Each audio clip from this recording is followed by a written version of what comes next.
Sinaï, quand je suis bien fait ya figuer. Tout ça venait de l'eau chaillée, t'es tini en l'eau aimé. Yo dit pas t'es ni guerrier pour défendre anti-flammé. Silence levé la mousson, puis chanter avec les alizés.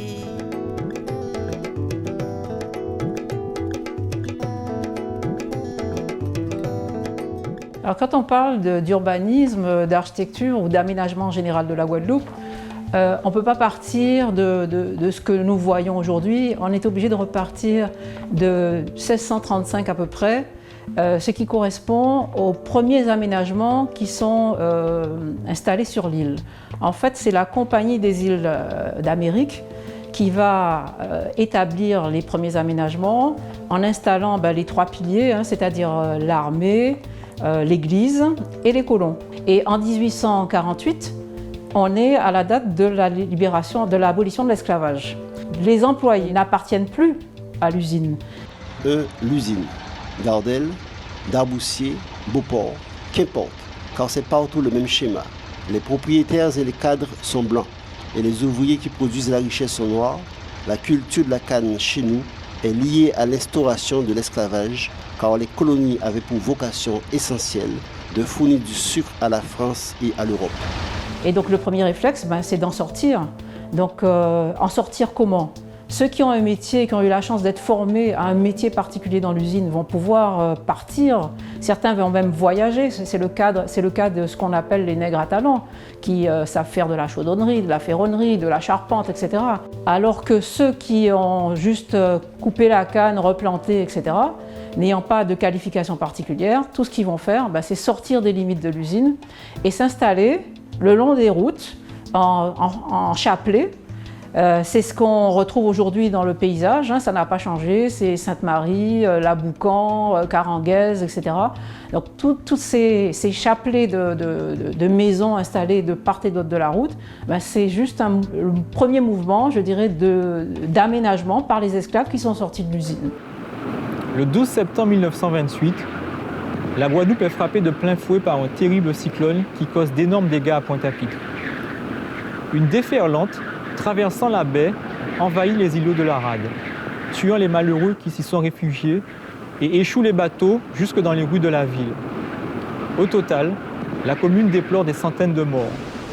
Et quelques années après, autour de 1932 à peu près, un grand chantier va commencer parce que la colonie a besoin de réparer et de restaurer les bâtiments qui ont été abîmés. Elle va être entreprise dessinée et conçue par un architecte qui s'appelle Aliture. Et bien sûr, pour construire, il va falloir faire venir des entreprises d'ailleurs, qui sont essentiellement des entreprises italiennes, qui vont amener la technique du béton armé.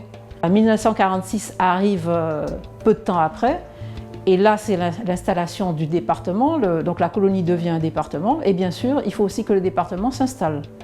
Le département s'installe et a besoin de fonctionnaires. Donc de fonctionnaires qui vont être recrutés localement, mais aussi de fonctionnaires qui vont venir de la métropole pour organiser le système du département. Petit à petit, avec 28, le pays s'est structuré, les emplois se sont un peu structurés. 46, c'est vraiment le bond en avant. 46 amène l'obligation de respecter les lois du travail et de donner des salaires aux gens. Et donc c'est là qu'on commence à avoir des vagues d'exode vers ces villes. Et ces vagues sont d'autant plus importantes quand elles correspondent à la fermeture d'une usine. Ils arrivent avec leur habitat qu'ils ont construit sur la route à la sortie de l'usine. Cet habitat qui est ingénieux, parce qu'on peut le mettre sur une charrette à bœuf, on peut le mettre sur un plateau de camion. Et bien sûr, cet habitat, il arrive souvent de nuit dans la ville et s'installe aux portes de la ville. Il n'y a pas d'eau, il n'y a pas d'assainissement. Et ce sont souvent des terrains autour de Pointe-à-Pitre qui sont inondés chaque fois qu'il y a une averse tropicale. Voilà. Donc des conditions de vie très précaires. Et c'est ce qui va déclencher à la première visite de Gaulle ce vaste projet de reconstruction de Pointe-à-Pitre.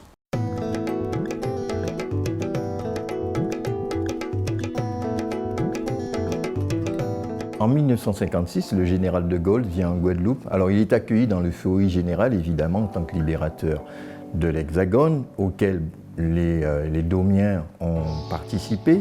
Venir en Guadeloupe, arriver à Pointe-à-Pitre, il voit l'état de la ville, des nombreux faubourgs paupérisés.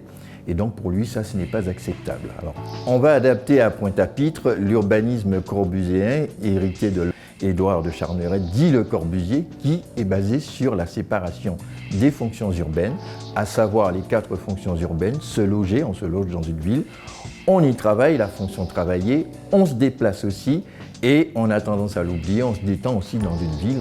Donc ce principe de la séparation des fonctions urbaines va être adapté à la ville de Pointe-à-Pitre. L'urbanisme progressiste prend corps en Guadeloupe avec la politique de planification et de rénovation urbaine, début des années 60, après le passage d'André Malraux en Guadeloupe en 1961, pour pouvoir faire acter par l'équipe communiste d'alors, le docteur Henri Bangou, une architecture influencée par l'architecture du célèbre architecte Oscar Niemeyer qui a construit Brasilia. Et donc, il n'y aura aucune difficulté pour qu'en Guadeloupe soit planifié un urbanisme élaboré sur la séparation des fonctions, habiter, se déplacer, travailler et se détendre, qui se retrouveront sur les 4 communes de la région pointoise de l'époque. La fonction habiter a été privilégiée, bien sûr, sur la rénovation urbaine de Pointe-à-Pitre des années 60. La fonction travailler a été, bien sûr, privilégiée sur la commune de Bémao. On a privilégié sur le territoire des Abîmes la fonction circuler. Voilà pourquoi vous avez des rocades, des bretelles qui sont dignes de la région parisienne, avec un effet de couronne en termes de tracé. Il reste la dernière fonction, la fonction se détendre. Le territoire de Gosier se prétend à l'aménagement de cette fonction. Et c'est comme ça qu'on a vu beaucoup d'hôtels, tous les L qu'on a connus, nos hôtels, Fontaines, etc., qui se sont développés sur le territoire de la commune du Gosier. La lecture critique, alors au départ, ça représentait certes une avancée. Ça représentait une coupure nette par rapport à l'urbanisme créole que nous avions alors. Séparation des fonctions urbaines déjà. La rue de la ville créole, en rez-de-chaussée d'immeubles, vous avez des commerces, des activités, et à l'étage, vous avez la fonction habitat. Or, ça représentait une rupture nette. Première critique. Deuxième critique, c'est que l'architecture, ça ne représentait, même si ça représentait une certaine avancée, mais au fil du temps, l'architecture au niveau de la fonction habitée, les gens ne se reconnaissaient pas dans ce type de logement. Nous, on vit à la véranda, la galerie, la loggia, c'est quelque chose de très important en matière d'habiter. Et c'est comme cela que sur un petit territoire de moins de 266 hectares, on aura la plus vaste rénovation urbaine de France de par son étendue.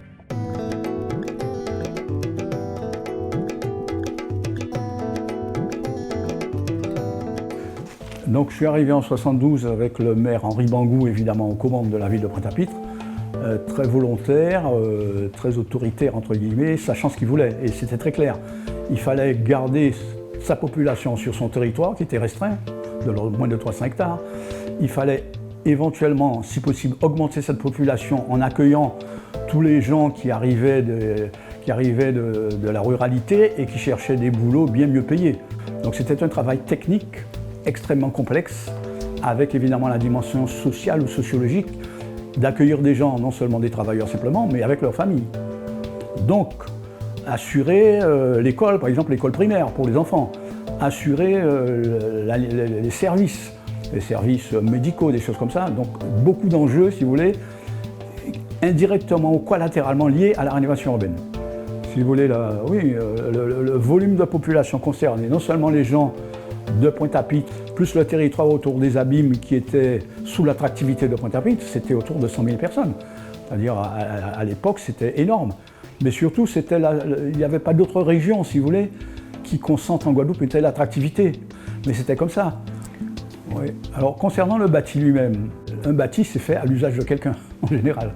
Bon, et c'est là qu'on a eu des décalages graves au début, dans la mesure d'abord où tous les plans qui nous étaient adressés pour exécution étaient établis sur des copier-coller des logements sociaux de métropole.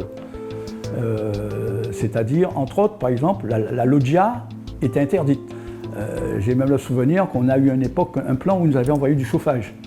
Donc c'est très compliqué à vivre. Mais ça, c'est exceptionnel, mais dans la vie courante. Quelqu'un qui a vécu à la campagne tout le temps avec ses petites herbes à côté, son piment, etc., vous le mettez au 14e étage, Mais on a vu des gens qui élevaient des lapins avec des baignoires, totalement inadaptées. La baignoire servait quelquefois de lit pour le bébé, ou alors de stockage. Les gens avaient besoin de garder cette liaison avec la nature, et c'était très compliqué pour eux. C'est-à-dire sur une génération, mais je pense que la première génération a terriblement souffert. L'adaptation à cette vie urbaine a été probablement un calvaire pour beaucoup de gens. Et ça, c'est un revers, entre guillemets, de la réalisation urbaine. C'est un non-succès. Les architectes ont fini par, quelquefois, se dévoyer du copier-coller, compte tenu de certaines réflexions d'ordre technique, d'abord, que nous leur faisions, par exemple par rapport à la ventilation, à l'ensoleillement, etc. Ils ont quand même accepté de prendre des virages et de mieux adapter la construction aux contraintes locales. En répondant localement, parce que si on attendait une réponse de Paris, c'était pas la peine. C'était des fois des solutions techniques, d'autres fois des solutions politiques. Le maire Bangou a quand même beaucoup intervenu pour convaincre les gens. Il a assumé son choix qui était de ne loger que des pauvres, qui étaient ailleurs et qui n'étaient pas acceptés dans les communes. Donc chaque fois, vous savez, gagnant, ça n'existe pas. Quand je vous retourne la médaille, vous voyez les revers. Alors après, faire un bilan en général, c'est des fois de l'ordre subjectif, et le subjectif, chacun à sa façon.